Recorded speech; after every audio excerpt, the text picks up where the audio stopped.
Sugatan ng 13 anyos na motorcycle rider at angkas nito matapos makasalpukan ang isang taxi sa Davao City. Sugatan din ang isa pang motorcycle rider at kanyang ina matapos sumalpok sa sinusundang truck. Makibalita tayo kay Argil Relator. Nawasak ang motorsiklong minamaneho ni Kerwin Zamora matapos bumaga sa sinusundang truck sa Davao City. Sa lakas ng impact, tumilapon si Zamora at tumama sa isa pang motor na nasa kabilang lane na minamaneho naman ni Angelo Pertos. Sugat sa mukha at mga pasa sa katawan ang tinamo ni Zamora. Sugatan din sa Pertos at ang kanyang ina na angkas niya. Wala ko kabantay.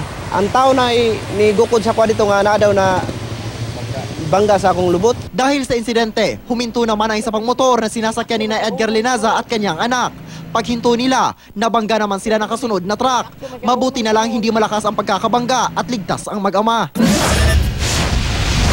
Sa diversion road naman sa parehong lungsod, humandusay sa kalsada ang 13 anyos na si Kian Regelioza matapos bumangga ang minamanehong motor sa kasalubong na taxi. Paliko noon ang biktima at angkas niya si Rito de Tosme nang biglang sumulpot ang taxi. Dahil walang helmet ang mga biktima, sugatan sila sa ulo. Tumangging magbigay ng pahayag ang driver ng taxi. Sa Pagadian City, nagkayupi-yupi ang pick-up truck na bumaga sa Center Island ng kalsada. Nagpaikot-ikot pa ito papunta sa kabilang lane at tumama sa parating na 10-wheeler. Sugatan ang driver ng pick-up at dalawang pasahero niya, pati na ang driver ng 10-wheeler.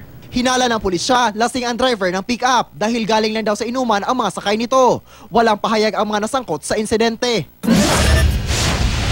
Sa Sarat, Ilocos Norte, patay ang motorcycle rider na si Sean Rafales matapos salpukin ng jeep. Ayon sa pulisya, nag-overtake ang jeep sa kurbadang bahagi ng kalsada at doon ito nakasalubong ang motor.